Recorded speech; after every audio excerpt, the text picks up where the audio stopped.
Muling uminit ang usapin tungkol sa flood control projects at umano'y sistema ng allocables sa gobyerno matapos magsalita si Panfilo Lacson sa isang panayam sa Senado. Sa harap ng media, isa-isang binanggit ni Lacson ang ilang impormasyon na umano'y nakuha nila mula sa mga dokumento at testimonya kaugnay ng mga proyekto sa DPWH. Isa sa pinakamabigat na detalye na kanyang inilabas ay ang tungkol sa handwritten document na iniugnay kay dating DPWH Undersecretary Maria Catalina Cabral. Ayon kay Lacson, nakasaad umano sa sulat kamay na iyon ang isang 500 million pesos allocation para sa mga proyekto na iniuugnay kay Rodante Marcoleta. Pero agad ding nilinaw ni Lacson na para sa kanya, hindi automatic na illegal ang pagkakaroon ng project allocations. Ayon sa kanya, matagal ng practice sa gobyerno ang tinatawag na allocables, lalo na sa mga infrastructure projects. Ang problema raw ay kung ang mga pondong ito ay napunta sa ghost projects o kaya ay substandard na mga proyekto. Habang nagpapatuloy ang interview, sinabi ni Lacson na isa ito sa mga dahilan kung bakit gusto nilang mas lalong himayin ang records ng DPWH. Hindi lang umano simpleng usapin ng paghingi ng proyekto ang gusto nilang tingnan. Ang mas mahalagang tanong para sa kanila ay kung may actual implementation nga ba ang mga proyekto at kung maayos bang nagamit ang pondo. Ayon pa sa senador, gusto nilang matrace kung talagang nailabas ang budget, sino ang contractor, at kung may mga flood control projects na hindi naman talaga ginawa kahit may pondong nailaan na. Dito na raw papasok ang posibilidad ng ghost projects at iba pang anomalya. Kasabay nito, naging laman agad ng usapan sa media at Senado ang pangalan ni Senator Marcoleta dahil sa umano'y 500 million pesos allocation. Pero sa ngayon, wala pang inilalabas na final findings o ebidensya na magpapatunay ng anumang criminal liability laban sa kanya. Habang lumalalim ang Senate discussions, mas maraming tanong ang nagsimulang lumabas tungkol sa tunay na sistema sa likod ng flood control projects sa bansa. At sa mga susunod na araw, unti-unti pang mabubuksan ang iba pang detalye na matagal umanong nakatago sa loob ng DPWH. Habang mas lumalalim ang usapan sa Senado, isa sa mga gustong ipaliwanag ni Panfilo Lacson ay kung paano umano gumagana ang tinatawag na allocables sa DPWH. Ayon sa kanya, hindi na raw bago ang sistemang ito sa gobyerno. Matagal na umano itong ginagawa kahit iba-iba lang ang ginagamit na pangalan kada administrasyon o liderato. Sa interview, sinabi ni Lacson na dati itong kilala bilang pork barrel. Pero nang ideklarang unconstitutional ang PDAF, unti-unti raw itong nagbago ng pangalan. May mga panahon daw na tinatawag itong insertions, habang sa ibang pagkakataon naman ay leadership fund o simpleng allocables. Para kay Lacson, hindi raw agad ibig sabihin na may krimen kapag may project allocation ang isang lehislador. Ayon sa kanya, maraming proyekto ang dumadaan sa rekomendasyon ng mga senador at congressman, lalo na sa mga infrastructure at flood control projects sa mga probinsya. Pero dito raw, nagsisimula ang mas malaking problema. Kapag ang project na na-allocate ay hindi naman pala totoong ginawa o kaya ay minadali at tinipid ang construction, doon na raw pumapasok ang posibilidad ng anomalya. Habang nagpapatuloy ang usapan, binigyang diin ni Lacson na hindi sila nakatingin lang sa simpleng listahan ng allocations. Ang gusto raw nilang malaman ay kung ano talaga ang nangyari matapos mailabas ang pondo. May actual project ba sa ground?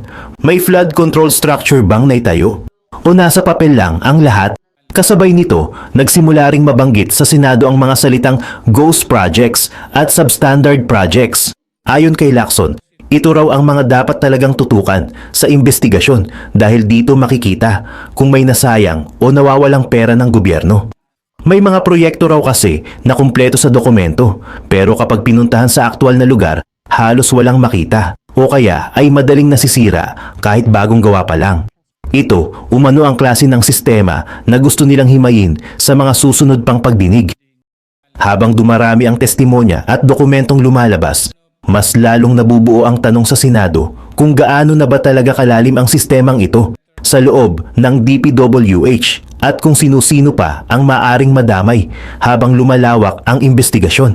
Habang umiinit ang diskusyon tungkol sa flood control projects, mas naging sentro ng atensyon ang umano'y handwritten document na iniuugnay kay dating DPWH Undersecretary Maria Catalina Cabral. Sa harap ng media, sinabi ni Panfilo Lacson na kabilang ito sa mga dokumentong kasalukuyan nilang sinusuri bilang bahagi ng investigasyon. Ayon kay Lacson, malinaw umano sa sulat kamay ang ilang project allocations. Isa sa mga pinakaunang nabanggit ay ang umano'y 500 million pesos allocation na iniugnay kay Rodante Marcoleta. Pero kahit lumabas ang impormasyong ito, sinabi pa rin ni Lacson na hindi sapat ang simpleng listahan ng allocations para agad magkaroon ng kaso. Sa puntong iyon, mas naging mahalaga para sa kanila ang susunod na proseso. Kailangan daw nilang isa-isahin kung talagang nailabas ang budget para sa mga proyekto.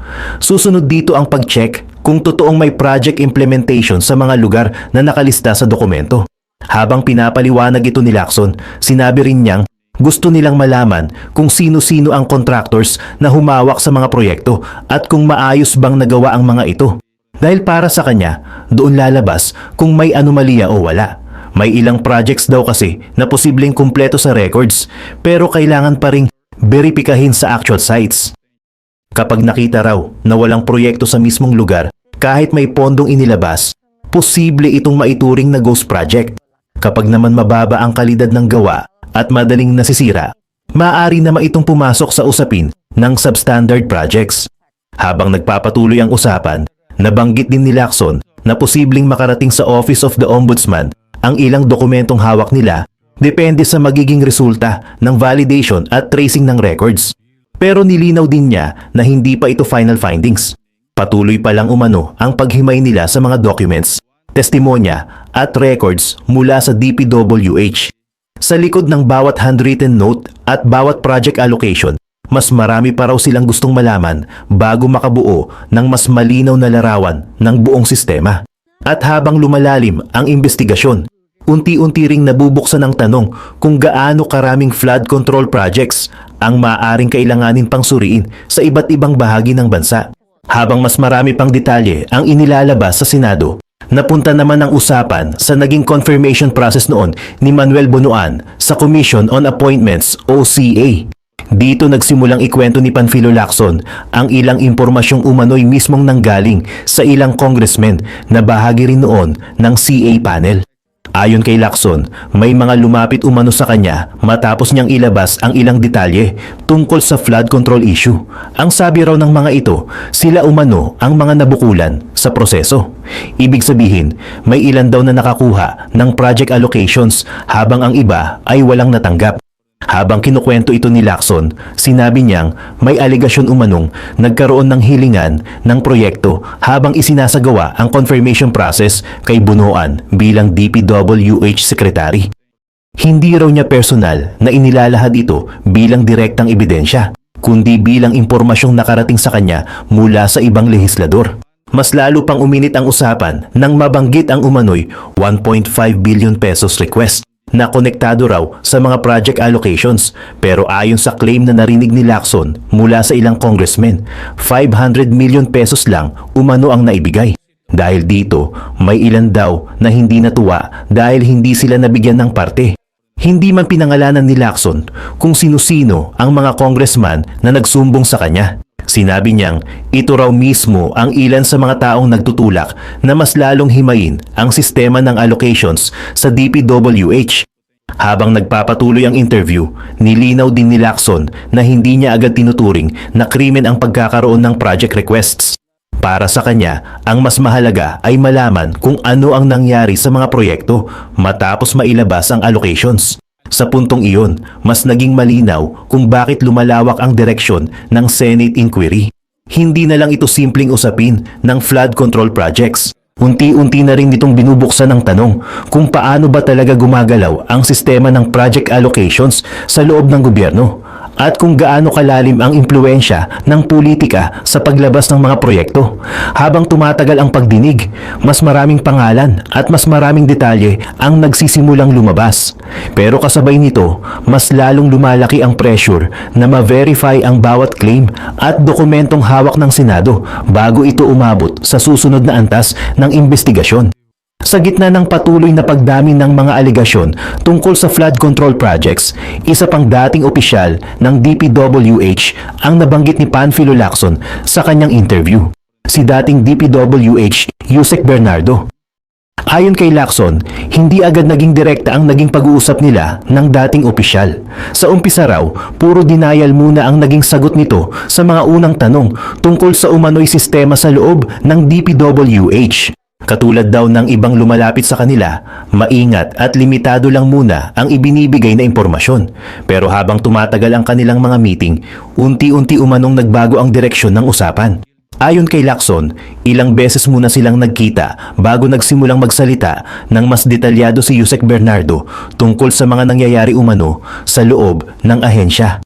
Dito na ibinahagi ni Lacson ang isa sa pinakaunang umano'y pag-amin ng dating opisyal. Ayon sa senador, sinabi raw ni Yusek Bernardo na nakakatanggap siya noon ng malalaking cash gifts. Kabilang dito, umano ang isang birthday gift na umaabot sa 100 million pesos cash. Bukod doon, nabanggit din umano ang pagtanggap ng cash gifts tuwing Pasko. Para kay Lacson, hindi raw normal ang ganoong kalalaking halaga, lalo na kung ilalagay sa konteksto ng government projects at flood control funds. Habang ikinukwento ito sa media, sinabi rin ni Lacson na hindi naging madali ang proseso bago makarating sa puntong iyon. Ayon sa kanya, kinailangan pa raw ng ilang meetings at validation bago tuluyang naging mas bukas si Yusek Bernardo sa pagbibigay ng impormasyon. Kasabay nito, mas lumakas ang paniniwala ng ilang senador na maaaring mas malalim pa ang sistemang umiikot sa loob ng DPWH kaysa sa unang inaakala nila. Hindi na lang simpleng issue ng allocations ang lumalabas sa usapan. Unti-unti na ring nadadawit ang usapin tungkol sa pera, contractors, at umano'y kultura ng pagbibigay ng malalaking cash incentives sa loob ng sistema. Pero kahit mabigat ang mga claim na ito, nilinaw pa rin ni Lacson na patuloy pa rin ang kanilang validation sa mga testimonya at dokumento. Habang dumarami ang nagsasalita, mas lalo ring lumalaki ang pressure na mapatunayan kung alin sa mga aligasyon ang may sapat na ebidensya para dalhin sa susunod na hakbang ng investigasyon. Habang patuloy na lumalabas ang iba't ibang testimonya at dokumento tungkol sa flood control projects, muling bumalik ang atensyon kay dating DPWH Undersecretary Maria Catalina Cabral. Ayon kay Panfilo Lacson, bago umano pumanaw si Cabral, ay nagkaroon pa ng ilang communication na may kinalaman sa posibilidad na magsalita ito tungkol sa mga isyong iniimbestigahan sa Senado. Sa kanyang pahayag, sinabi ni Lacson na may mga feelers umanong ipinadala si Cabral.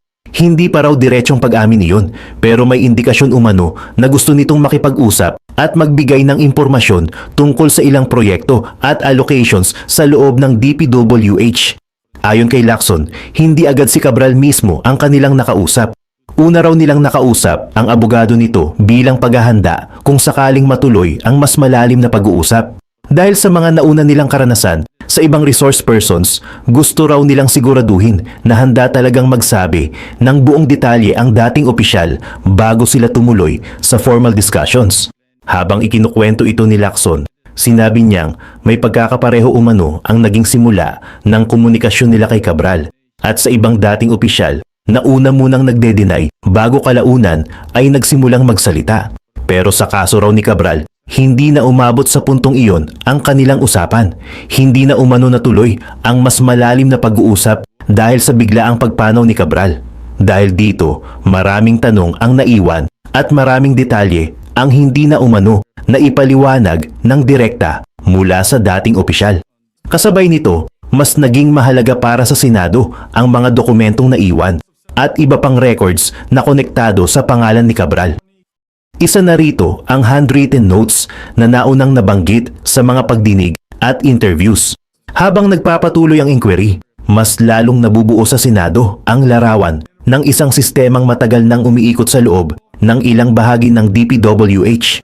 Pero kahit marami ng pangalan at aligasyon ang lumalabas, sinabi pa rin ni Lacson na kailangan pa ring suportahan ng records at validation ang bawat claim bago ito maging bahagi ng mas seryosong legal na proseso. Kahapon po ay narinig na rin natin sa wakas ang pinakahihintay nating ulat ukol sa mga ginawang pagdinig ng Blue Ribbon Committee patungkol sa flood control anomalies. Ngunit, Ginoong Pangulo, ang isa pong mabigat na tanong ngayon ay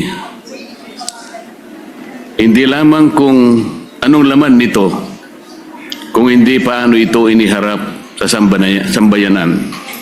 9 months from the initial hearing, 5 months from the time we released the so-called minority report, and 2 months from the time I delivered my privileged speech regarding the delays in this flood control investigation, better late than never, ika nga. Subalit, nakakapagtaka naman ata na matapos ang lahat ng panahong iyon, ano po ba ang inihain sa Senado? Hindi isang formal na committee report, Ginoong Pangulo. Hindi isang rekomendasyong may bigat at otoridad ng komite. Kung hindi isang progress report na piniling ihatid sa pamamagitan ng privilege speech kahapon ng chairperson. Kung ganito lang din pala ang kahihinatnan, bakit kailangan pa niyang paabutin ng ilang buwan ang paglalahad kung ang tunay na nais ay may paalam sa taong bayan ang kinahinatnan ng mga pagdinig? Kaya ang isa pong pinakamalaking tanong ng lahat ay nasaan po yung progress sa paghahanap ng bayan ng katotohanan? Ano na po ang nangyari sa komite na siyang dapat nangunguna sa pagsisiwalat ng korupsyon at sa paghahanap ng pananagutan? Baka naman ang tunay na problema ay hindi ang kakulangan ng pirma, kundi ang kakulangan sa political will na dalhin ang investigasyon sa natural na tinutumbok nitong direksyon hanggang sa pinakadulo ng pananagutan. If there's a will, there's a way. Bungad ni Senator Lacson kahapon. Kilala siyang magaling na investigador nung panahon niya sa kapulisan.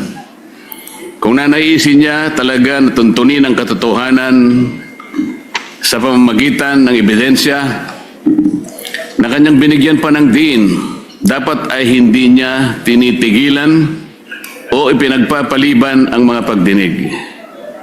Sinasabi niya na marami daw akong dahilan kung bakit hindi ako pumipirma sa partial report.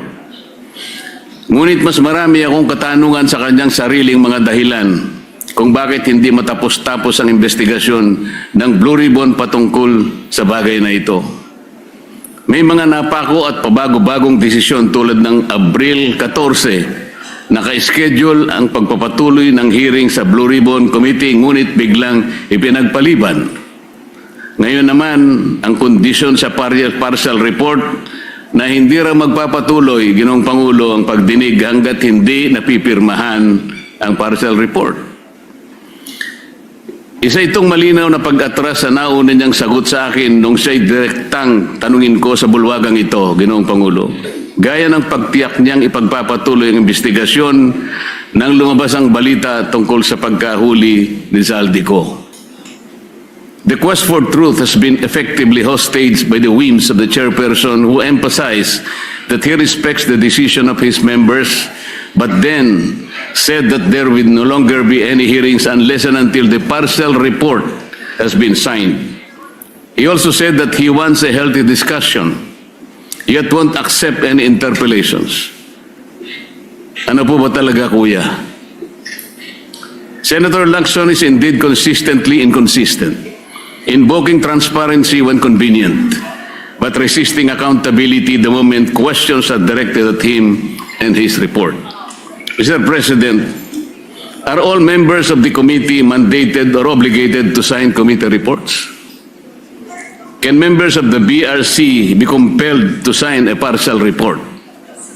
There is nothing in our rules that say so, Mr. President. Because his statements appears to imply that the delay in the release of the committee's partial report is the fault of the committee members themselves. How can the chair say that refusal to sign is tantamount to blocking the committee report? Isn't it the minority who submitted the so-called minority report to awaken the committee chair in submitting the report that was long overdue? Siya ay iniluklok ng taong bayan sa posisyon dahil sa tiwala nila sa isang tinaguriang independent fiscalizer ng Senado. Kung minsan nga, Ginoong Pangulo ay na-associate siya bilang corruption czar, moral crusader, Mr. Clean, Mr. Righteous, Holy Willy, Grab Buster. Ngunit imbis na gampanan ang kanyang tungkulin sa mamamayan, gumagawa pa siya ng isang imposibleng kondisyon, ang pagpirma sa partial committee report para lamang hindi ituloy ang pagdinig. Moreover, Senator Lacson is again spreading this false narrative na kapag hindi ka pumirma, hindi mo sinusuportahan ang pagtataguyod ng accountability laban sa korupsyon. Let's correct this false narrative, Mr. President. Hindi minamandato ng tuntunin ng Senado na ang lahat ng miyembro ng komite na pumirma sa bawat report na nilalabas ng komite. At the most of it, sumasang-ayon ka kaya ka pumirma. So let this be a clarification to the false narrative being peddled by the chairperson. I haven't signed the report not because I don't advocate for accountability, but because the report itself is incomplete and thus could be biased, Mr. President. To press the committee members into signing a document they are not fully convinced risks compromising both the integrity of the process and the credibility of the committee. Anong kasiguraduhan ng mga miyembro ng komite na ang kanilang pagpirma sa partial committee report ay hindi gagamitin para tuldukan ang mga pagdinig at iwasan na ang paggawa ng matagal na inaantay ng taong bayan na final report? Anong gagawin o magagawa pa rin natin, Ginoong Pangulo, kung sakasakaling sabihin niya na tapos na ang pagdinig, total majority na ang nakapirma? It could be a trap, Mr. President. Bukod pa rito, Mr. President, may isang bahagi po sa nasabing privilege speech ang kumuha sa aming atensyon at hindi namin maaaring palampasin. Tulad nitong flood control scandal na patago ang atake.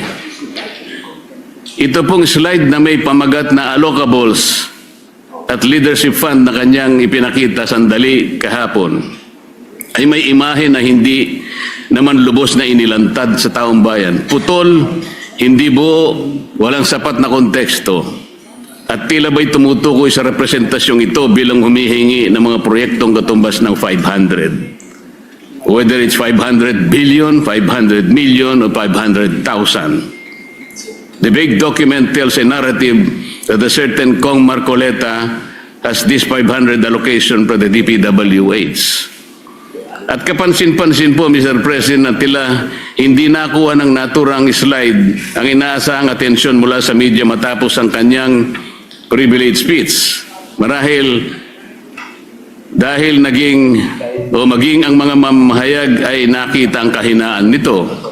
Kaya't nakapagtataka na nitong umaga, kaninang umaga lang, Ginoong Pangulo, ay agad siyang nagkaroon ng dalawang panayam sa media upang muling bigyang diin at itulak ang parehong naratibo laban sa akin. Para bang hindi naging sapat ang privilege speech sa session hall at kailangan pang palawigin ito sa media upang masigurong kakalat ang malisyosong pagpapahiwatig kahit kulang sa linaw at sustansya. Meron pa siyang ikinuwento na noong ako ay kongresista pa at parte ng Commission on Appointments bilang chairperson ng Committee on Public Works and Highways, ako rin nang hingi ng halagang 1.5 billion na mga proyekto kapalit ng pag-confirm sa appointment ni Secretary Bonoan. Ngunit 500 million lamang daw umano ang naibigay. At sinabi pa raw sa kanya ng ibang kongresista na nabukulan sila at walang nakarating sa kanila na mga proyekto. Nang siya'y tanungin kung may dokumento ba na susuporta rito, hindi niya sinagot ng direkta at bagos ay sinabi na lamang na kailangang suriin kung mayroong mga substandard at ghost projects sa mga pinagbigyan mula sa aking mga inendorso. Kung ang pag-endorso ng mga proyekto sa DPWH ay basihan ni Senator Lacson ng pagpapaimbestiga sa akin, hindi ba't halos dapat ng mga senador ay imbestigahan na rin?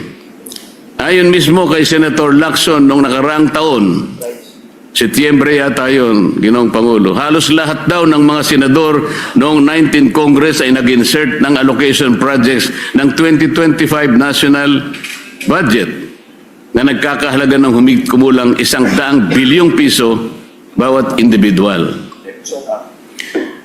Ngunit ang ating tagapangulo, kayo po, Ginoong Pangulo, pamismo ang dumipensa sa mga senador at sinabing, I would like to make it clear that whatever budgetary amendments the senators propose, the money for these projects do not in any way go through the Senate or the senator, as some of our kababayans think.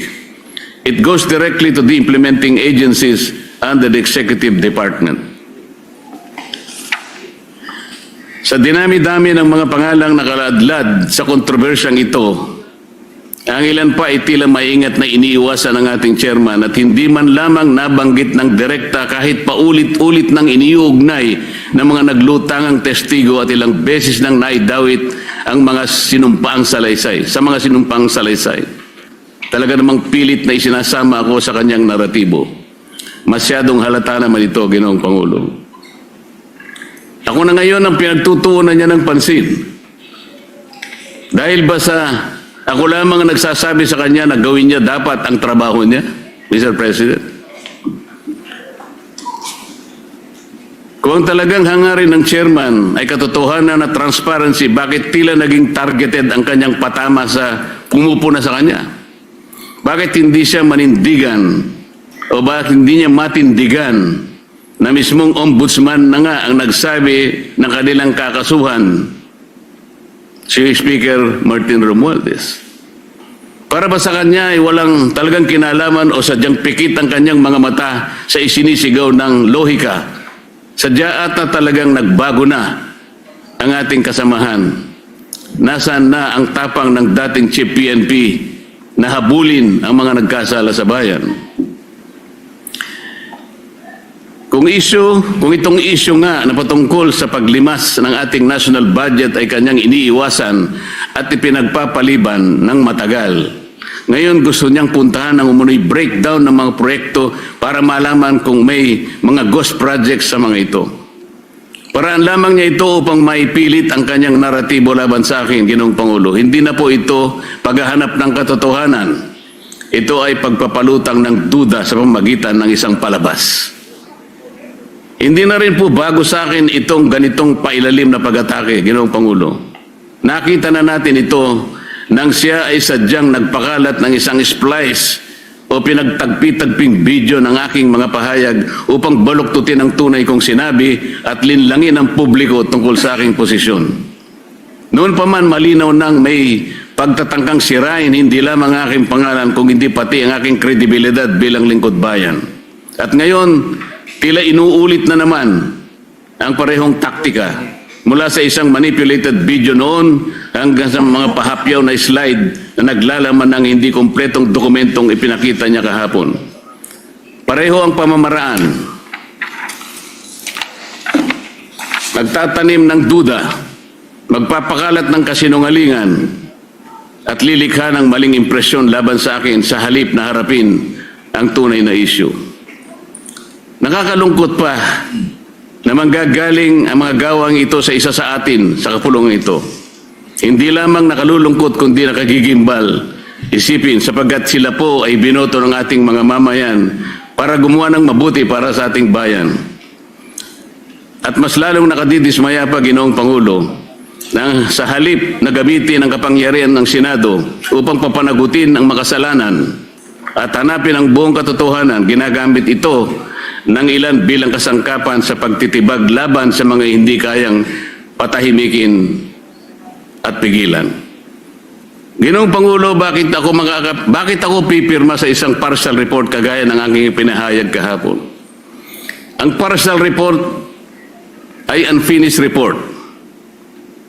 Wala pong sinasabi na ang ating mga tuntunin ay kinakailangang magpahayag ka o mag-report ka ng isang partial report.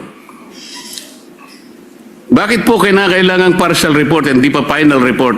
At paano po tayo magkakaroon ng final report, Mr. President, kung hindi po niya itutuloy ang mga dapat na ginawa niyang pagdinig. Napakarami po ang dapat na ipatawag, gaya po ng aking ipinag-privilege speech ng mga nakaraan, Mr. President. Ngunit ayaw niya talagang tawagin ang mga taong ito.